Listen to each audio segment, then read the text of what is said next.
this week's episode of the House of Words podcast. We are your hosts. This is Nicole. And Armani here. And this week's episode is a There Will Be Spoilers episode where we will be spoiling all of the things because that's all we've been doing is watching the things. So first up, we are going to start off with Invisible Man, which we saw in the movie theaters a couple days ago before the world went to hell and you couldn't go in movie theaters anymore. It's going to be like a throwback Thursday. Hey, remember movie theaters?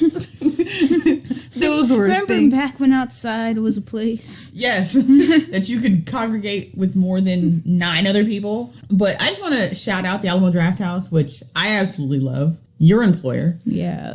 Y'all are cool, I guess. Which, I'm just saying, because like they took the whole social distancing thing. So when you would buy a movie ticket online, they would close off the seat around you so no one could sit directly next to you. Which I was really hoping was going to continue to be a thing. So I can continue to go to the movies because I just bought my season pass. But sadly, no. Movie theaters and bars have been closed. Well, bars are doing delivery in Texas. Yes. And liquor stores are doing delivery in Texas. So we can still get alcohol. But so basically any gathering over 10 people. yeah, it just can't be a thing anymore, unfortunately. But Invisible Man, we did see it. And it stars Elizabeth Moss. If you don't know, she is Offred in The Handmaid's Tale. Yes, and for those who don't watch Handmaid's Tale, she was also in Split. Split? Yeah, she was in Split. What the fuck was Split? I mean, not Split. I'm sorry. She was also in Us. I was about to say, I didn't even watch that one. Yeah, she was in Us. So basically, she's married to a super abusive dude. At the beginning, she like escapes the house. Like, shout out to having an escape plan, because if you're in a seriously crazy domestic violence situation, that is like the one thing they tell you is you have to plan your escape. So you start getting your shit together, you pack it up, you have a way out. So she drugged her husband with some sleeping pills, and then Called her sister and she was out. yeah, so she dips. And now I see in the previews for this, and I was just like, this is gonna be cheesy as fuck. Like, how does he become the Invisible Man? Like, I was like, this is. I thought there was going to be some cheesy supernatural kind of twist to it as well. Yeah. So luckily there was not. So she escapes. She's got her sisters. Or no, she's staying with her friend who was a cop. Random black dude friend who's a single dad and raising Stormy Reed, which I enjoy seeing in any movie because I love her little face. So her cop friend, who is a single dad, she's staying with him. And then she gets a knock. They get a knock on the door that old boy's dead. Because he was trying to, like, they sent the letter to the house where she was staying at, and she's like, no one knows I'm here. So, question number 1: how did old boy's brother? That was after that. Because first she came and she told him that she was dead, and she saw it online, and then afterwards he sent her that letter, which. Oh yeah, her sister. You're right. Her sister told her he was dead, and then they get the letter to attend the reading of his will. So at that point, he was probably already following. Yeah, we'll get to how that shit panned out, obviously. So his brother, who is the executor of his estate, is reading this will to her, and he's like, basically, you're going to get all this money and all these things as long as you don't create any, barring you being, a criminal. As long as you don't do anything criminal, then you'll get all this money. So she's like, okay, sure. And that's not a problem. Right? She sets up a nice little bank account for Stormy to go to college because she wanted to go to Parsons. Starts going outside again. Yes. Resuming normal life. It was I felt so bad for her because when she first got to her friend's house, like she went to the mailbox. Like, she didn't even make it to the mailbox because some dude was like jogging outside and she totally panicked and ran back in the house. It was just like the reality of what someone who's been living in that kind of situation goes through. Like, she couldn't even go. And they lived in a fucking compound. Like, her house was the house from the beginning of Hitman, too. Yeah, it's a beautifully designed house, but she had to scale a wall. Like, he was in tech. Her husband was in tech because there was all kinds of security systems and cameras and shit like that. But so yeah, Will's red. She getting his money, sets up an account for old girl to go to school, and then weird shit starts happening. So what was the first funky thing? Like, I think it was when she was in bed and. No, you kind of start hearing this kind of like clicking sound, like a clock ticking. And she's kind of like just looking around like she feels someone there. Yeah. I think the first incident was when her and Stormy Reed were laying in bed. Yeah, because they're sharing a bed. Yeah. So this really cute black cop only has a 2-bedroom house, evidently. So she sleeps with his daughter, who is like a teenager, who I'd have been like, there's a whole ass floor. There's a whole ottoman. There was a whole couch. Yeah. Like, she didn't have to sleep in the bed with this teenager. Quite frankly. Maybe they were close. I'm sharing it. Why couldn't they just share a bed? Like, why couldn't her and the cop dude just, why weren't they cuddle buddies? But, whatever. So, yeah, like, you see the covers, like, coming back, and he basically pulls the covers off them at night and scares the fuck out of her and wakes her up. So this is when shit starts to escalate, because that was the first incident. And then she was trying to get a job interview. So she goes for this job interview. She's like, and so the one thing that I really loved about this movie, it's a Blumhouse film, first off. Blumhouse makes amazingly done horror movies. Like, that is their freaking thing, and I love it. And I loved all the shots, like the still shots, to where you just had the camera sitting there and like people would walk off frame or walk out of the shot, like in the kitchen. So there's a scene in the kitchen where she's cooking eggs because she's all happy. So she's cooking eggs and shit like that. And then he comes in. What was her freaking friend's name? I don't even know his name. The black guy. He's from Friday Night Lights. Anyway, so don't know his name. He will just continue to be referred to as the black guy friend. So he tells her to, when you get done making the eggs, if you could wake up my child. So she's like, cool. So he leaves, and then she's cooking the eggs, and the camera just stays on that scene of the kitchen, and she walks off out of the shot. So it's those moments where you're just waiting for something to happen. Like, this movie did such a good job of that anticipation buildup to where you're like, okay, is something gonna happen? Like, is someone really there? Is she really going crazy? Yeah, like, is old boy just gonna walk across the screen? I loved every single time that happened. And it happens quite a few times in the movie because that's obviously the build-up factor. That's how they build it up. But in this particular scene, the only thing that happened was she burned up the fucking eggs. The eggs burn up and it catches on fire, and then they run to the kitchen and put it out. But again, there was just several shots like that. So you're wondering, okay, is something gonna move? So you're like trying to look around. And I have a serious feeling that this movie, which is actually going to be available on Vudu to pre-order, I believe now, if I'm not mistaken, and we'll get to all of the movies that are like super early releasing out of theaters. I believe when you go back and look at those scenes, there will probably be shit that moved around. Like, you will probably be stuff. That was the scene where he took that knife. He took that knife that she was using. You saw the knife move? Mm-hmm. It fell off the counter. See, I totally missed that. Like, that's what's going to be great about going back and rewatching all of those scenes. I'm pretty sure all of those scenes, some shit happens. So they run back in there, put out the fire, and it's like, oh, okay. But then it starts to escalate because then Stormy gets hit in the face. Like, they were just chilling in the room, and all of a sudden he like knocked the shit out of the little girl, and she starts screaming, and they blame it on Elizabeth Moss' character, and she's like, I didn't hit you. So this is when like it starts to escalate. Mm-hmm. That happened. Even though in that scene, I'd have been like, you were on the floor too. There's no way she would have hit her. Yeah. How you not see that I didn't hit you?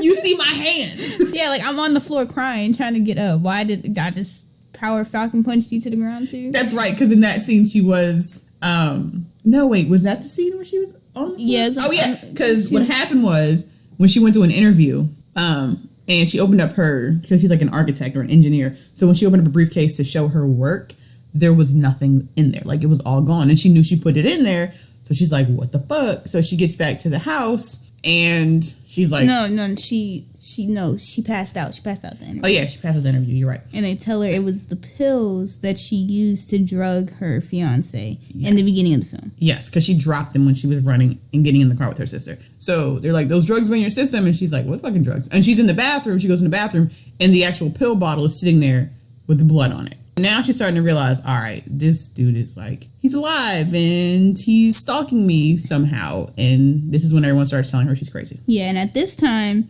she also goes to her sister to try to get help. But her sister's bugging out because of some email she got. Yes. So old boy sent a really nasty email to her sister talking about how much she hated her. And which, this is another thing. Like, it was just these little things that I was like, come on. Like, why would I send you this email and then come to your house and be like, hey? Like,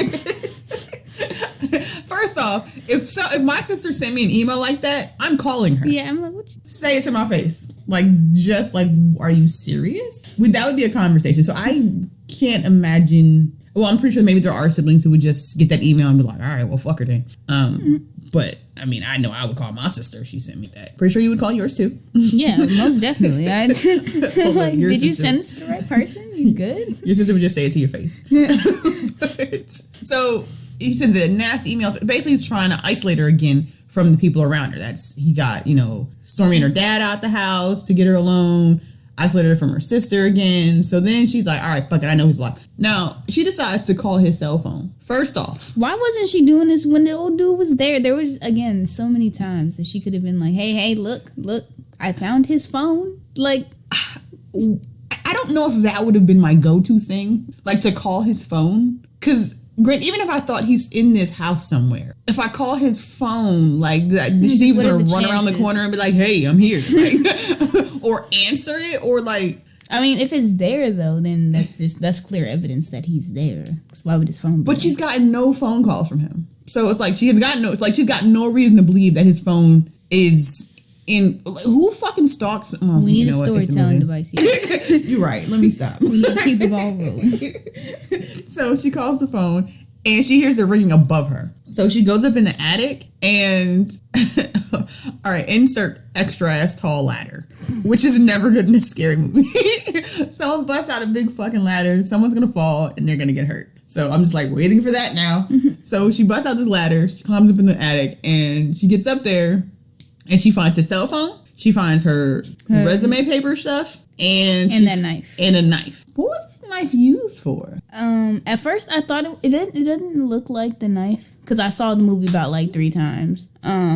It's not the knife that they used to kill her sister. I think he just took it so she thought she was going crazy. So, because his murder or his death was said to be a suicide, and that he killed himself. So was that maybe the knife that was at the scene of him killing himself? And because that's what I thought. I was like, maybe that's the knife that he used to kill himself, and that he was going to set her up and frame her. I mean, but why? How would you set someone up for suicide? I mean, you can't set someone up. Yeah, she's up there. Some weird shit happens, and then she goes back to the crawl space because like she heard a noise and started looking down at the ladder, and she throws white paint down there. So at this point, we see white paint on a silhouette. So now we fully have an invisible man running around. She's not tripping. Yeah. Oh my God. Surprise. Now, I could have swore in a preview that I saw for this, Dave Bautista was in it. I really feel like I saw...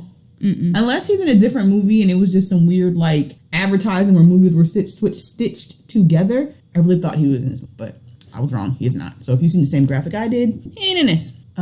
We get the silhouette that's there, ladder falls, and now we're like, all right, now shit's starting to get busy. She manages to get her ass down out that crawl space, and she does something kind of smart. She goes and grabs coffee grinds and pours them all over the floor in the living room, and then goes and sits in the corner. So if he comes in there, he got to walk on it. She'll see footprints. I was like, I probably would have choose flour. That was before she called him. No, it wasn't. Yeah. Oh, wait, no, you're right. That was before she called him. And before she called him, because I was like, ain't this when she started? Yeah, and then she started getting beat up. Yeah, so then she commenced to getting her ass whipped by the Invisible Man for a minute. She did, however, manage to call an Uber and get out the house. Yeah, like she set up that lift pretty quick. Yeah, she did. She gets out. She takes the lift all the way back to their actual house. Which is in some like far off beat. It's somewhere on the other side of San Francisco Bridge or the Golden Gate Bridge. So she goes back to the house and now she's looking around for shit because she's like, how the fuck, where, like what the fuck's going on? So this was the other thing. So she went back to the house on this moment, and this is when she she goes into his little lab that he has in the basement, and she's like looking around, and there's this weird like kind of like force field type there. Like it's a rig it had like cameras on it, I guess is some big rig thing with cameras and shit on it, and she touches it and like the cameras start moving, but then she realizes that there's actually a suit on it. So this is where we finally find out this is not some crazy sci-fi shit. This is actually a good use of technology. So what had happened was he built a suit with cameras. Like he legitimately just built the X-Wing in a suit, which is fucking smart. Like he built a suit with shit tons of cameras and or lights around him. to reflect around him. So it looks like it's invisible. So she takes said suit off of there. I thought she was gonna put it on, which would have been smart. But then I was like, can two invisible people see each other like this?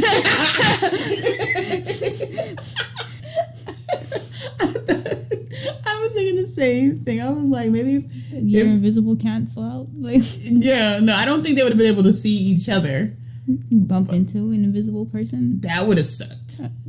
That would have sucked. So, but what she does do is she takes the suit and she puts it in a crawl space to hide it to use later for evidence. We assume, as opposed to why you didn't just take it right then as evidence that like old dude was crazy, because she had her Lyft dude waiting outside for her, but he catches her as she's trying to get out the apartment or get out the house. So, but she manages to get out. She got out fine. She calls her sister, or she tries to go see her sister, and her sister was like, no, she had already went to her sister. Whatever. Yeah, she went to go see her sister at that restaurant. Or no, she called her sister, had to meet up at the restaurant. I felt so bad at this point because like she's sitting there and she's telling her sister, she's like, I have proof, I got evidence that, you know, of how he's doing it. And her sister's sitting there looking like, okay, how? And then all of a sudden, you see this knife just slice across screen. Yes, and ends up in her hand. So he kills her freaking sister in the restaurant, and I was just like, damn. And yeah, obviously makes it look like she did it. Yeah, it's one of those moments where you really just sitting there like, whoa, did that really just happen? Like, yeah, it was super quick too. So sister's now like dead, and they arrest her and put her in a loony bin. Yeah, because of course she's going off about seeing some dude that's not there. Yeah, so it would make sense. I mean, now we locked up in a straitjacket and we were gonna drug you. So she's in the mental institution, and then her brother-in-law comes back to see her, and it was like, well, yeah, now you're considered a criminal, so you're gonna forfeit your inheritance that you were gonna get. And she's looking at him like, I don't give a fuck about that money. Like, your brother is still alive, and could you ask him to leave me alone? And that's the thing too. Like, she's really just kind of like, I don't even care. Like, just leave me alone. Like, basically, she's like, I just like, tell him to stop. Because there was one point, like when she was in the living room behind the barrier of coffee beans, she was just like, why me? Like, you could have any woman you want. Like, why me? Like, why? Just like, let me go. So he's like, you're gonna forfeit the money because now you're crazy and you're a criminal, unless. Or no, actually, back up. Because when she got into the mental hospital and they were like, you know, we got the results back of your blood work and stuff like that. You're pregnant. And she was like, wait, what? Now, earlier in the movie, when they told her about the drugs in her system and the voicemail was trailing off, or she was trailing off, I knew that they were going to be like, she was pregnant. Because they were like, there's something else we need to talk to you about. And I'm just like, this bitch pregnant. Yeah, I was like, STDs ain't going to play no factor in this. Because she made it a point to mention to her, like her sister, somebody, that she had been taking birth control pills to avoid getting pregnant. Because if she had got pregnant, she wouldn't have been able to, whatever. So, yeah, we get confirmation here now that she's pregnant while she's in that house. So then her brother-in-law is like, yeah, or if you agree to carry the baby and go back to him, this will all go away. So then she looks at him like, oh, so you've known that your crazy ass brother's been stalking me invisibly some goddamn. And he's just like, oh, well, you know, he abused me just as much as he abused you type thing. Like trying to make something he was a pawn in this thing too. And you're just like, okay, this is crazy. So insert breakout of mental institution scenes. Yeah, she steals one of his pens, basically hides in the room, acts like she's gonna kill herself, makes him pop out. Which I feel like after she stabbed him a couple times with that pen, he'd have been down for a minute. Because this wasn't like this suit, outside of being invisible, it didn't hold any kind of power. I mean, I could see because of the thickness of those lenses, it not penetrating deep. But then homie did take a couple bullets. Yeah. Like, and he kept going. So now I got questions. Because did he get shot? I don't think he got shot. So he got shot by at least two of those cops on the way out of that. Yeah, he got shot a couple times in that suit. Did he or did they shoot near? I think they shot near. No, he got shot. Because she stabbed him and his thing started blinking. Mm-hmm. Anyway, this one dude in an invisible fucking suit managed to take out like 10 cops on the way out of there. Now that alone to me, in one hallway, yes. All these people are armed. You would think at that point, instead of running outside, truthfully, like when I got downstairs by that main lobby where the rest of the security guards were, I would have just went in there with them and be like, check the cameras. Because clearly there's cameras in this hallway and I didn't touch any of those people. Clearly I ain't take out these people. Like there were so many times where like she's on the ground in the opposite side of the hallway. Dude's getting beat up down the street. Like, yeah. You're just like, this is happening. But it's still really entertaining at this point. Because, like, you know, we're getting there. Flash forward, all this shit in the thing, and her sister's dead. She now knows her brother-in-law was involved and what have you. And basically he tells her that if she doesn't agree to have this baby, then she's going to be the reason that Stormy Reed gets killed. Yes. So she's trying to get back there. Another thing, how is this dude just getting around? So like, he fast. Like, cause she followed him. She jumped in the car outside, like, as well. And he still managed to get there even before her dad got there, who was a cop, who had the ability to run lights and sirens to get to the house. Like, but okay. So they all end up back at the house. Dude's beating the shit out of the cop. And this is when he gets shot, and goes down. They take the mask off. And lo and behold, it's not her ex-husband. It's the brother-in-law. So then this whole thing unspirals about how it wasn't the husband, it was the brother-in-law, and the husband... He's like in some underground shelter. Was actually being held captive in the house. So they made it seem like the brother-in-law was the crazy one, not the husband. And he faked his brother's death and all this shit like that. And she's like, nope, I'm not buying it. Nope, it's not him. And for a minute, I was like, wow, we really gonna run with that? Like, I was like, this thing. I was like, it's clearly he was abusing her. Like, they're not about to just redeem this guy. I've seen worse shit happen in TV shows, but I was like, this can't happen like this. So they get old boy out of that room, and then he's like, I still love you. And I'm so sorry. And come back to me. And like, I'm so sorry my brother tried to kill you. Yeah, he is wholly running with this fucking story of it was his brother who did this to him and that he had nothing to do with it. But it was like, how do you explain all the years of abuse still? Yeah. Like, you still abused me. Like, yeah, I know I'm not coming back. And what in the fuck? So now we're closing in on the end of this movie, and she's like, all right, fuck it. You know, her cop James. friend. James. Okay. So James, her cop friend, is telling her, look, you just need to go along with this and he'll stay away from you and this and the other. And she's like, nah, he's got to pay, especially because he killed her sister. Like, that was her big thing. Like, he killed her sister. So she decides to wear a wire and go in there, and they were going to try and get him on tape admitting to what he did. Because she's like, you know, I just need, if we can move forward, if you can admit what you did. And he's just like, I didn't do anything. He was just doing that. I didn't do anything really, really well. So then she goes to the bathroom, and he's sitting at the table. It shows a security camera of, you see him sitting at the table, and then all of a sudden, his throat gets slit. So homegirl, that suit that she had left behind, went, put it on, and killed him. And I was just like, I am okay with this. Yeah, definitely. Like, I was here for it. Yeah, I was like, okay. And it makes it look like it was a suicide. So it looks like on camera, he killed himself. And then she obviously goes back in the bathroom and then comes back out and she's like screaming and whatnot. So it's like on the camera, you see her leaving the room. So it's very clear. It looks like she didn't do it. And she leaves, and James comes running up to the house because he was sitting in the car listening to The Wire. And it's just like, yeah. And she's like, no, he killed himself. And he at first he's looking like, he's tripping. Which, I mean, she kind of was. Like, he is still a cop. She did still kill him. She does now still have an invisible... He punched his child. Like, first off. Which I guess at the end of it is why he was just like, you know what? You're right. He killed himself. And she said, what it looked like, James? I would not have hesitated. Exactly. Like, why wasn't that the plan from the gate? Like, that should have just been the plan. But, yeah, and then that's how it ends. So, Invisible Man. Not some crazy sci-fi shit. It was a great use of technology. And there was a lot of moments where I jumped in that movie and like threw my hand over my mouth, like I gasped. Like, it was a good, scary movie. Yeah, it was done very well. This is said to be Universal's take on, I guess, revamping the Dark Universe, which has like Dr. Jekyll and Mr. Hyde. So you've mentioned this before, and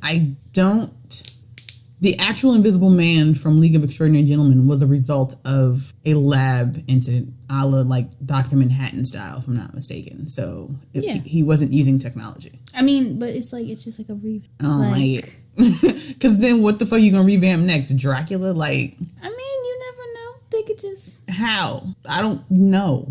I'm trying to think about what else. I don't need Blumhouse to revamp like Swamp Thing. And now we're getting into... there's things... This worked well. It was okay. I just hope that it's not like some kind of anthology... I could see that. Set of remakes, because the rest of it would probably not be that great. Although, I mean... And we don't need her to be Viola Davis's character. Yeah, I just thought about how that would turn out. No, I don't want to watch that. But Invisible Man is available to pre-order now, if not available to watch now, on Vudu, as well as other places. So, 0 to 10, what are you giving it? I I give it 8.5. Okay. It's very hard to get a 9. It's nothing to. So this is Okay. A scale of 0 to 10, I would also give it. I'd give it an 8. 8's a very fair because it's definitely rewatchable. I'll watch it again for sure. So, Invisible Man. Another movie that we very recently saw was The Gentleman. yes, with Charlie Hunnam, Matthew McConaughey, and it was directed by Guy Ritchie. Yes, it's a Guy Ritchie movie. We're not going to spend 30 minutes going over this one. Let's just surmise to say it's a Guy Ritchie movie, and Guy Ritchie does ensemble movies like very few other people can do. I do enjoy his movies a lot, and I enjoyed Charlie Hunnam's face a lot. So, Yeah, it was good to see Jax not being Jax. hey. Yeah, right. I mean, that was the only reason I went and seen King Arthur. I was like, I don't really need to see this tale again. But I just want to see Charlie Hunnam do things. Let's watch Jax with a sword. It was a good movie. It was a great ensemble cast, great casting. There was a nice little spin because in the beginning they made you think, and actually the previews made you think that Matthew McConaughey's character died. Yeah. Like got shot in the very beginning of the movie. And I was just like, what the fuck? But that didn't actually turn out to be the case. But you've got a weed mogul. I guess, would that be the term? Yeah. He was connoisseur, if you must. I mean, no, connoisseur means you're just like buying the product. This fool was growing it and distributing it. So he was a marijuana kingpin. I had this huge like underground network of weed storehouses and grow houses, and like it's set in England or in London. So like the way that he set up his business was amazing. So you get this great backstory or whatever. And you've got Hugh Jackman in it. Hugh Grant. Wait, Hugh Grant. I think I did that before I said it was Hugh Jackman. No, okay, so yeah, Hugh Grant, which this is probably my favorite Hugh Grant movie now as well. I've never seen Hugh Grant. I've never watched a Guy Ritchie film. I've never seen Hugh Grant in anything, or at least known it was Hugh Grant. I've probably seen him, but... Well, okay, we're gonna watch some things. You have, because you saw King Arthur. King Arthur was a Guy Ritchie movie. Not the typical Guy Ritchie film. He's a pot kingpin businessman who wants to retire. So he's trying to get out of the business. But then you got word gets out that he wants to retire, and you've got people who want to take over the business as opposed to just buying it from him. And he's actually positioning it to sell it to one guy. Of course, all these shenanigans and things ensue. And it's a really good movie. It was a really good movie. What I really liked was, I guess, the storytelling method that they used. Yeah. Because during all of this, Hugh Grant and Charlie Hunnam are sitting in a room, and Hugh Grant's telling him all the events that are taking place in the movie to basically trying to blackmail Charlie Hunnam and Matthew McConaughey. Yeah. All around, it was a really fun movie. Yeah, it was really well acted. You have what's her face from Mary from Downton Abbey. Yes. We're never gonna know anyone's actual name because I'm not gonna IMDb it at this point. But yeah, she is Mary Crawley. Yeah. Lady Mary Crawley is in it, and she plays Matthew McConaughey's wife. There was some really great scenes with her in it. There was one scene where for a moment you thought she was possibly going to be raped. And I was like, this is not about to play out like this. But then, Matthew McConaughey busts in the room and saves her. So I was like, okay. And that was actually, it kind of jumps around time-wise. But it's not bad. Like, you don't not know where you're at in the timeline. Although at that moment, like, I thought, that was like right after we thought he got shot in the pub. So we see that scene from the beginning of the movie. Like, it shows this scene in the beginning of the movie. And you're thinking like, okay, the movie's taking you on a how did we get here type of journey. And then once you get back there, you see he's not dead. Again, a lot of fun, a lot of English accents, a la Attack the Block. So it gave me that vibe. The bruv. Respect. Facts. So there was a lot of that. I would buy that. So on a scale of 0 to 10, what are you giving The Gentleman? I also give it an 8.5. So again, is it only an 8.5? Only an 8.5. I'm giving it a 9. I'm gonna give it a 9. Yeah, Charlie Hunnam beard alone was an 8. Let's be real. And on his well-tailored suits. Yes, those suits. It was a really good movie. I'm giving it a 9. You're giving it an 8. We're definitely watching it again. That too, I believe, is going to be on Vudu here very shortly. And that too was another movie I saw for 3 times. Benefits of working at a movie theater. All right, so that's the 2 movies. We're just we didn't even spoil The Gentleman as too much as we did Invisible Man, but watch them both. They're both very much worth seeing. So, okay. Not a ton of stuff spoiled. On the next episode, we are going to talk about Dracula. Dracula is going to get its own episode because we are going to talk about it. Yes, we're going to cover all 3 episodes, which are basically like 3 mini movies. So stay tuned. So if you have not watched Dracula on Netflix, I highly recommend it. Again, it's only 3 episodes. They're about an hour and a half each. It is a really good watch. So check it out and maybe consume it before we end up spoiling it. Other than that, what else are you watching? Outside of, not much. I've been going back and watching. The Outsider. That's what I've been watching. Oh. That's what I've been doing with my life. Watching the fucking Outsider. And I'm not going to talk about it here because we're going to do an Outsider episode and we're going to have a special guest on that episode and we're going to talk about how I feel about it. So I'm not going to talk about it right now. But The Outsider on HBO is being watched. So if you guys want to go check that out now. If you have not watched The Outsider, do it. Love is Blind on Netflix. Kind of late to that party, but I watched it. You're still working on it. Still working through it. Okay. The Hunters on Amazon Prime. Amazing show. It is set in the 70s, and the plot of it is you have these group of Nazi hunters hunting Nazis that were brought over to the U.S. and essentially like given secret asylum, and they're hunting them. Freaking amazing show. That one is being watched right now. I feel like I'm forgetting something because I know I've been. You're watching Snowfall. Oh yes, Snowfall. I just started that yesterday. And yeah, I see what all the hype's about. You may need to check it out. I would say check it out because it's giving me The Wire vibes. It's giving me The Wire vibes. You got to get into it, and it's just like now how I had to get into The Wire. The fuck apart. You know that. That's fine. You compare it to The Wire. I'm going to nitpick it to death. So because I already tried to start it and I couldn't get past like the second episode. And I couldn't get past the second episode of The Wire, but I stuck it through. And then you were pissed about the end. Yeah. Is there anything that you're gonna rewatch that you've already watched? Because I'm thinking of doing my annual Sons of Anarchy rewatch. So, is there anything that you've already watched that you watch? I've been thinking about restarting Fullmetal Alchemist Brotherhood and checking out that new Pokemon movie, the Pokemon remake. I started it, but I did not get to finish it. Oh my gosh! First off, watching all those Pokemon fight in like 4K. You should have been great graphics. You should have been 8. Fuck 8. I was crying at 35. Why I decided to watch that at 6 o'clock in the morning and watch like Mewtwo like just fucking going through this existential crisis. Yes. And it's just the whole time it's just so sad because he's just like, why? And he did not have to read Charizard like that. First off, Team Charizard. So I don't appreciate the Charizard read. Yeah, watching the Pikachu on Pikachu fight scene and Squirtles, and I realized how freaking cute Vulpix really is, and I have not been giving Vulpix the credit it deserves. But you love Ninetales. I do love Ninetales. If you have not watched, what is it actually called? Pokemon Evolution Mewtwo Strikes Back. No, it's called Mewtwo Strikes Back. Pokemon Evolution. I don't know which order it is. Pokemon Evolutions.